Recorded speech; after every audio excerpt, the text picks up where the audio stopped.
والسلام على رسول الله وعلى آله وأصحابه الكرام الذين بذلوا نفوسهم وأموالهم لإعلاء كلمة الإسلام. رب اشرح لي صدري ويسر لي أمري واحلل عقدة من لساني يفقهوا قولي. سبحانك لا علم لنا إلا ما علمتنا إنك أنت العليم الحكيم. ولا حول ولا قوة إلا بالله العلي العظيم. ولا حول ولا قوة إلا بالله العلي العظيم. ولا حول ولا قوة إلا بالله العظيم. Semati saudara adik jemaah sekalian, A'udzubillahi minasyaitonirrajim. Bismillahirrahmanirrahim. Wa kadzalika auhayna ilaika Qur'anan Arabiyya litunzira ummal qura wa man hawlaha wa tunzira yawmal jam' la rayba fihi fariqun fil jannah wa fariqun fis sa'ir. Walau syaa Allah laja'alahum ummatan wahidah walakin yudkhilu man yasha'u fi rahmatih wadh-dhalimuna ma lahum min waliyyin wala nasir. Sadaqallahul azim. Sekalian, marilah kita sama-sama sementara menyambung tarawih kita dengar satu dua patah Al-Quran Al-Karim untuk kita membuat peringatan bersama, peringatan untuk diri saya, peringatan untuk saudara, dan apakah hendaknya, apa motifnya, apa mesejnya, dan apakah istimbatnya untuk kita amalkan. Kita import imam-imam daripada kadang-kadang mari Thailand lah, mari Vietnam pun ada untuk jadi imam. Di Kampung Baru sudah import imam Mekah lagi untuk jadi imam, nak dengar suara Al-Quran Al-Karim. Jadi bagaimana mungkin untuk mendapat faedah kalau kita tidak mengetahui mesejnya? Bagaimana untuk mendapat faedah kalau kita tak tahu mengetahui apa matlamatnya? Maka sebab itu satu dua ini kita perhatikan betul-betul. Di dalam Quran ada 6,666 ayat untuk dipelajari, untuk difahami, untuk diamalkan. Ada 6,666 ayat. Malah ni baru 3. Jadi bayang kalau umur kita dah 78, masa bila kita nak memahami seluruh Al-Quran Al-Karim? Begitu juga dengan ayat hukum hakam yang lain. Of course kita tidak punya masa, maka sebab itu ada sedikit masa tazkirah. Jangan bola. Kalau balik rumah pun bukan ada apa sangat, bola pun tak ada malam ni. Sekalian, paling tinggi pun kita tengok Smackdown, tak ada benda. Jadi kita rehat-rehat. Nama pun semayang rehat. Rehat-rehat, terawih pun sama, kita rehat-rehat. Zaman dulu saya kalau terawih saya setengah mati pingsan. Sekarang sudah okey, imam-imam semayang saya tengok semua okey saja. Bismillahirrahmanirrahim. Alhamdulillahi rabbil alamin. Ini sekarang saudara. Dulu saya mari terawih tahu tak dulu? Dulu. Bukan sekarang, dulu. Auzubillahi minasyaitonir rajim. Amin saja. Hak mamu dengar. Lepas tu keluar aku meniru waliyadin. Kadang-kadang saya cendol pun keluar. Itu zaman dulu punya terawih. Sebab apa? Dia letih lagi, nak cepat lagi. Kalau lambat kan orang marah. Jadi sekarang ni steady. Walaupun 8 steady, kira okey lah kan? Satu kita baca. Dan kita tazkirah pula lagi okey. Sekurang-kurangnya ada manfaat kepada diri kita sendiri. A'udzubillahi minasyaitonirrajim. Wa kadzalika auhayna ilaika Qur'anan Arabiyya. Wa kadzalika auhayna ilaika Qur'anan Arabiyya. Sadaqallahul azim. Ya Muhammad, wa kama auhayna ilal anbiya'i qablika. Berlaku juga sebagaimana aku turunkan wahyu-wahyu sebelum nabi-nabi sebelum kamu. Ini tafsir Ibnu Katsir sekalian. Surah boleh balik refer surah Asy-Syura ayat yang ke 8, 7 dan 8. Refer, ada buku, refer balik apa maksud dia. Dan di sini of course dia tafsir, dia akan bagi tahu kita secara pelajaran tafsir, bukan maknanya, bukan artinya, tapi kisah ceritanya. Auhayna ilaika Qur'anan Arabiyya. Aku wahyukan kepada kamu ya Muhammad Al-Quran dalam bahasa Arab. dalam bahasa Arab. Taurat dalam bahasa Ibrani, Injil dalam bahasa Nasrani, Syriani, dan Zabur dalam bahasa Qibti. Al-Quran diturunkan di dalam bahasa Arab, sudah berlaku, sudah berlalu, dan sudah merupakan ketetapan Allah. Jangan ada lagi di kalangan kita sekiranya Nabi lahir di tanah Melayu, dia akan membaca bahasa Jawi. Itu gila, saudara. Setelah ada keputusan Allah, auhayna ilaika Qur'anan Arabiyyah, tak ada lagi Melayu, saudara.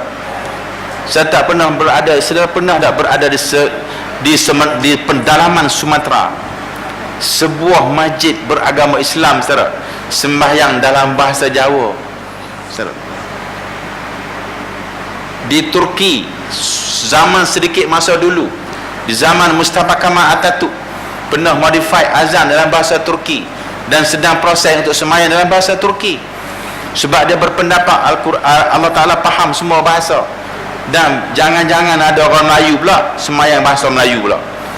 Sebab itu tidak mungkin, sebab sudah diturunkan oleh Allah Ta'ala, auhayna ilaika Qur'anan Arabiyyah.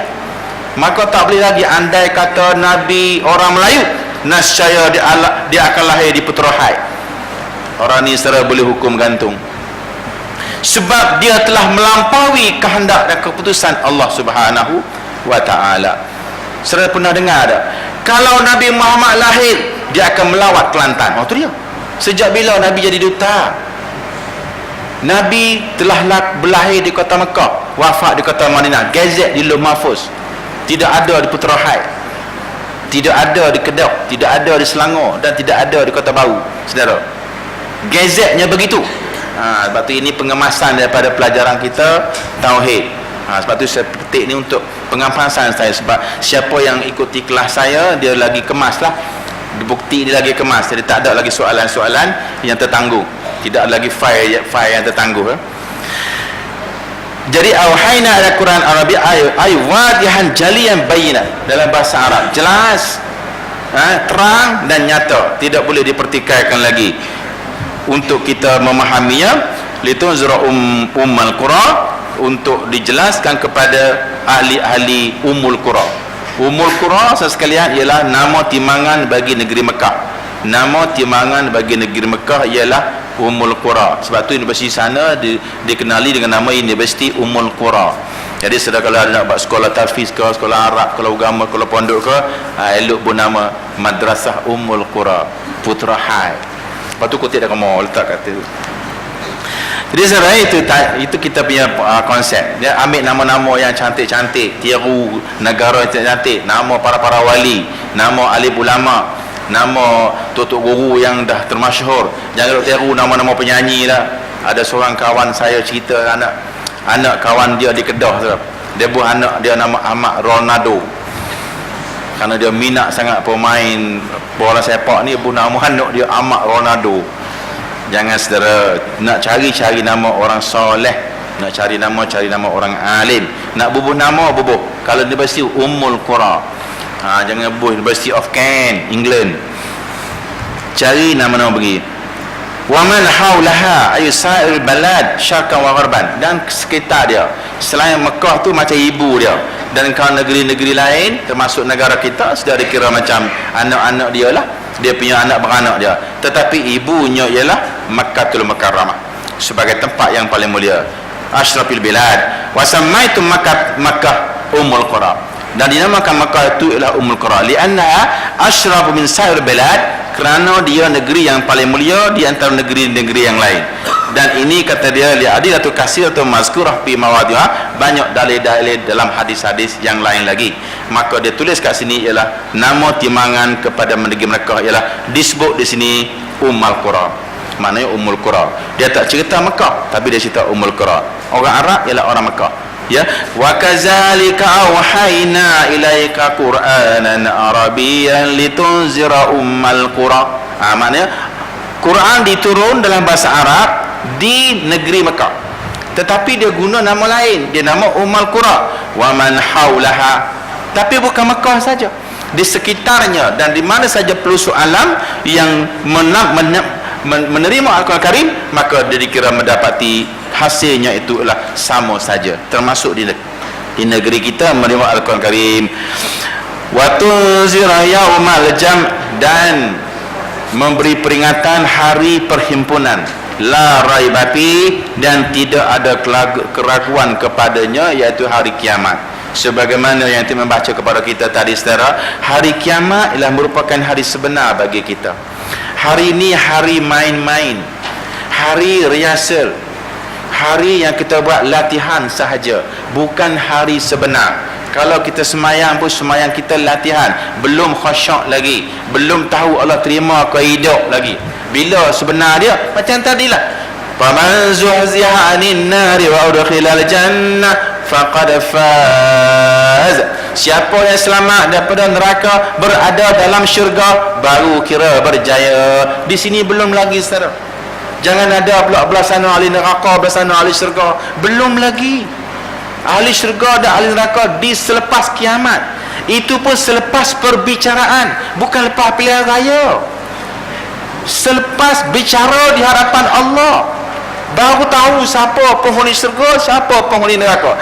Faman zuhziha 'anil nar, dah selamat daripada neraka, wa udkhilal jannah, dah masuk dalam syurga, faqad faza, baru dikatakan mendapat kemenangan. Hari ni belum, saudara. Game's not over yet. Banyak lagi kerja kita, nak belajar teruk lagi, tarawih lagi, besok nak belajar Quran pula, belajar hadis lagi, nak belajar tauhid lagi, banyak lagi. Maka sebab itu dia kata yaumal jam'i la raiba fi, hari perhimpunan, semua sekali mari sini belakang. Fariqun fil jannah wa fariqun fis sa'ir. Sadaqallahul azim.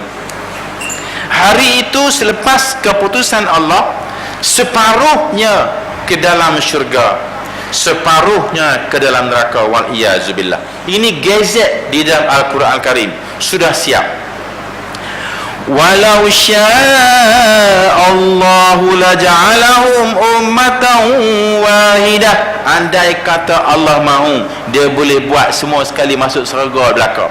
Walakin, tetapi kata dia, yudkhulu man yasha'u fi rahmati, dia akan memilih siapa yang masuk syurga, dipeluk di dalam rahmatnya. Wazzalimin, dan orang wazzalimun, dan yang jahat, yang zalim, yang kafir, yang jahat, ma lahum min waliyin, dia tidak punya pembelaan dan tidak punya penyokongan daripada para nabi dan rasul sebagainya, wala nasir, dan tidak ada bantuan. Dia akan masuk neraka, wal iyazubillah. Itu cerita dia, ya. Mari kita tengok apa cerita la raiba fihi. Sebab tu saya kata kita baca tafsir supaya kita tidak lari daripada landasan, bukan khayalan. Kalau saya nak guna kitab tafsir. Kalau kita baca buku hadis, guna kitab hadis, akan dihuraikan oleh muhaddisin. Kalau kita buka Quran, kita guna kitab tafsir yang dihuraikan oleh mufassirin. Begitulah seterusnya kitab. Kita baca syarah dia yang dihuraikan ulama supaya kita tidak lari daripada landasannya. Okey.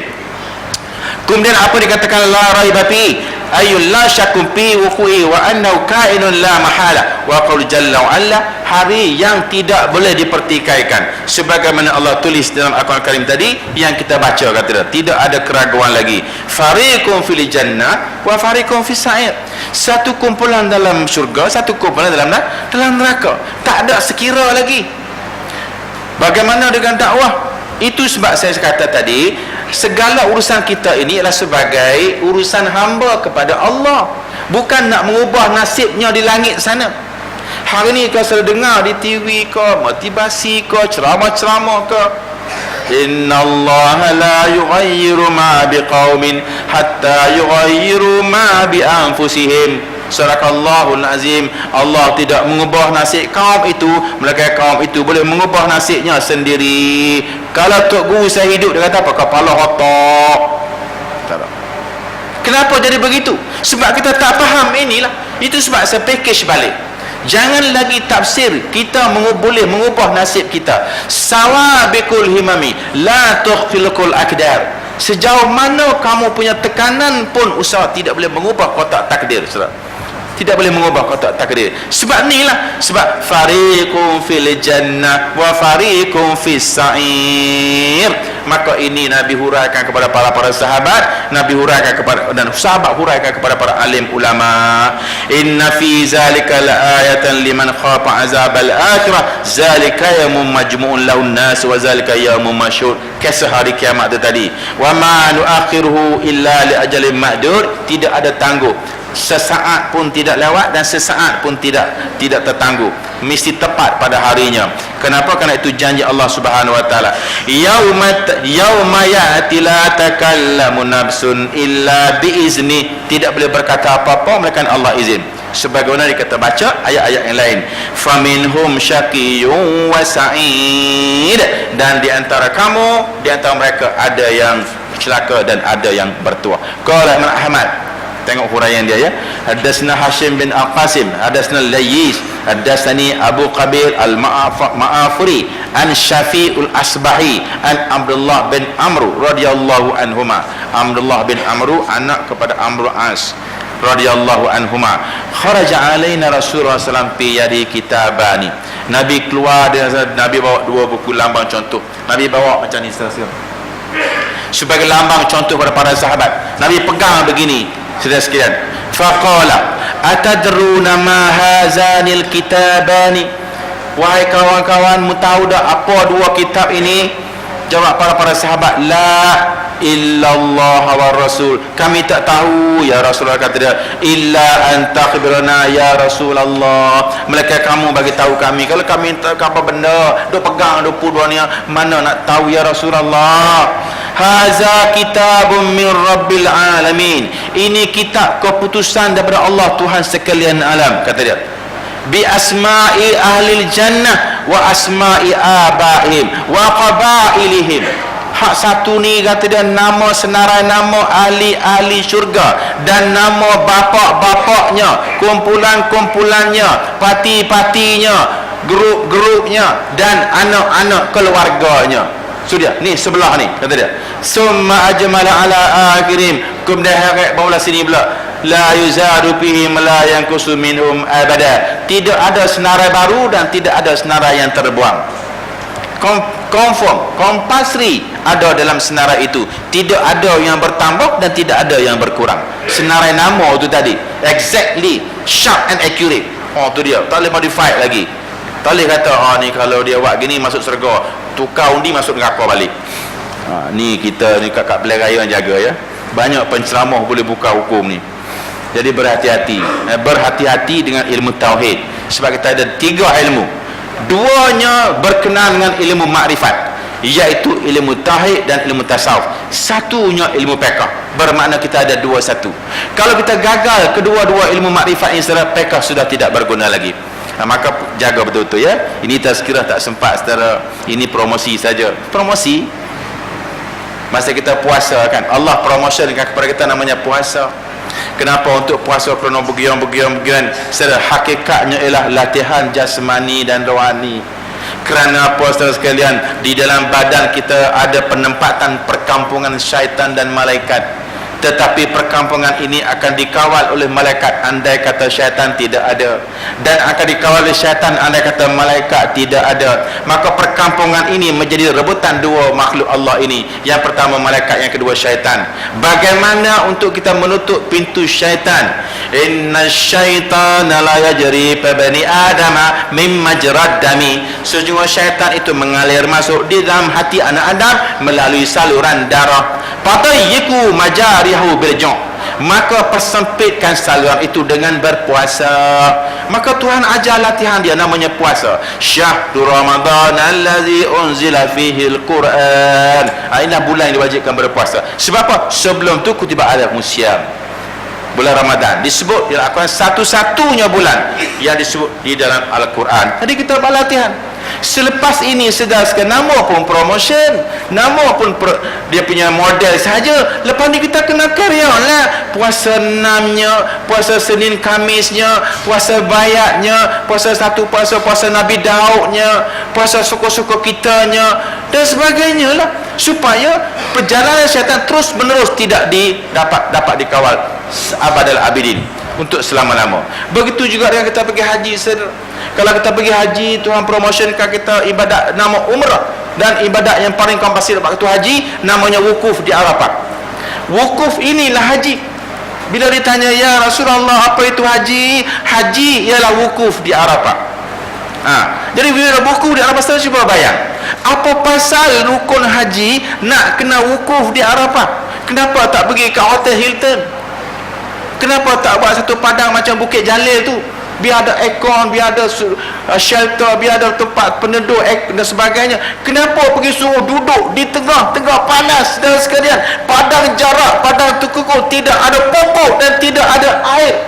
Saudara pergi ni Arak dah tanam baru. Tahun 70, saudara, pasir sebesar ni pokok pun tak ada, saudara. Sejarah perjalanan daripada Makkah sampai Madinah, selihat batu berbanyak-banyak, bukit pun batu, dan kita diminta duduk di tengah-tengah padang bernama Arafah, menggunakan kemah yang tidak seberapa, jamban pun tak ada. Kenapa jadi begitu? Sebab Tuhan nak ajar, inilah dia perhimpunan yang bakal kamu akan duduk, namanya padang mahsyar. Maka oleh sebab itu sekarang ni training lah berkemah, training lah mukhayyam, berkemah tempat-tempat yang agak sukar sedikit. Jangan pergi kemah kat Hotel Hilton, itu ada buffet. Kemah tempat yang begitu juga. Allah beri kita latihan solat, Allahu Akbar. Kita tidak dibenarkan rindu kepada anak, tidak dibenarkan rindu kepada isteri lagi, tidak dibenarkan minum air, tidak dibenarkan makan, tidak dibenarkan bercakap dengan manusia lain lagi. 100% nak kenal dengan Allah. Sedikit saja ada lalai, Allah tak terima. Latihan sufi. Kalau boleh untuk 5 minit ini sudah cukup baik, tetapi perintahnya solat tak daim. Kalau boleh selepas itu begitulah seterusnya sampai tidur balik. Tetapi latihan hanya 5 minit saja. Wa imma solat zuhur, asar, maghrib ataupun